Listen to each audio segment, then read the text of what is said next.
भारतीय परिवारों की बचत 5 साल के निचले स्तर पर पहुंच गई है। साथ में परिवारों की औसत देनदारी बढ़ी है। सरकार की तरफ से सदन में दी गई जानकारी के मुताबिक वित्त वर्ष 23-24 के दौरान जीडीपी की तुलना में भारतीय परिवारों की कुल बचत 18.1% रही, जो वित्त वर्ष 19-20 के बाद सबसे कम आंकड़ा है।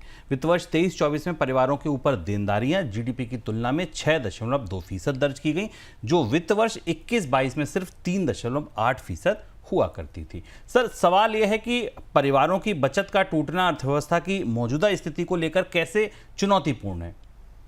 देखिए, आज जब आरबीआई गवर्नर अपने भाषण की शुरुआत कर रहे थे तो उन्होंने कहा कि भारत की तीनों बैलेंस शीट बहुत अच्छी हैं। कॉर्पोरेट की बैलेंस शीट भी बहुत अच्छी, सरकार की बैलेंस शीट भी बहुत अच्छी, पर परिवारों की बैलेंस शीट शायद उतनी अच्छी नहीं है। यह आंकड़ा पिछले साल का, इसके बाद रिजर्व बैंक के भी आंकड़े आए थे, उनमें भी लगभग ऐसी ही तस्वीर थी। सरकार के जो सीजीए के आंकड़े आते हैं कंट्रोल जनरल ऑफ अकाउंट्स के, वो भी बता रहे हैं कि भारतीय परिवारों की बैलेंस शीट ध्वस्त है, गिरी हुई। अगर आप कोविड के दौरान को देखें, जब बचतें थोड़ी ज़्यादा बढ़ी थी, 22% के आसपास हाउस होल्ड सेविंग थी जीडीपी की तुलना में उसके बाद से अगर लगातार देखें तो भारत अब न्यूनतम काइंड की जो बचत है जीडीपी के औसत में, उसकी तरफ बढ़ रहा है 18% के आसपास।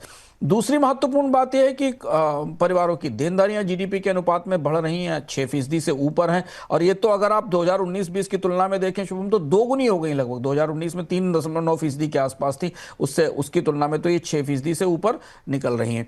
ये दोनों चीजें मौजूदा परिस्थिति में सरकार के लिए एक बड़ी चुनौती बनती दिखती हैं, क्योंकि भारतीय अर्थव्यवस्था को अब डिमांड की जरूरत है। अगर अंतर्राष्ट्रीय स्तर पर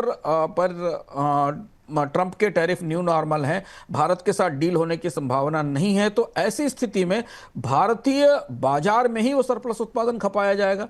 उस सरप्लस उत्पादन की मांग भारतीय बाजार में ही निकालनी होगी, और उसके लिए सबसे बड़ी बाधा ये होंगी ये जो घटती बचतें और बढ़ता कर्ज है। ऐसी स्थिति में जो कंजम्पशन की पावर है, जो खर्च की पावर है, वो बहुत ज़्यादा डेट पर ओरिएंटेड हो जाएगी, कर्ज पर निर्भर हो जाएगी, और जिसका असर हमें आने वाले दिनों में फिर बैंकों की बैलेंस शीट पर दिखाई देगा। तो ये जो फ्रेजाइल या टूटी हुई बैलेंस शीट है परिवारों की, ये घरेलू कंजम्पशन को, घरेलू मांग को बढ़ाने की राह में सबसे बड़ी बाधा बनेगी, ये आंकड़े हमें बता रहे हैं। और दूसरी बड़ी चीज़ ये कि चूंकि बैंकों में डिपॉजिट पर अब इंटरेस्ट रेट घट रहे हैं, आरबीआई ने हालांकि आज ब्याज दरों में कमी नहीं की क्योंकि 100 बेसिस पॉइंट की कमी हो चुकी थी, तो बचत के विकल्प भी सीमित हो रहे हैं। शेयर बाजारों में रिटर्न थोड़ा और ज़्यादा उतार चढ़ाव भरा हुआ है, तो इसलिए वहाँ भी अब निवेशक थोड़े सतर्क दिख रहे हैं।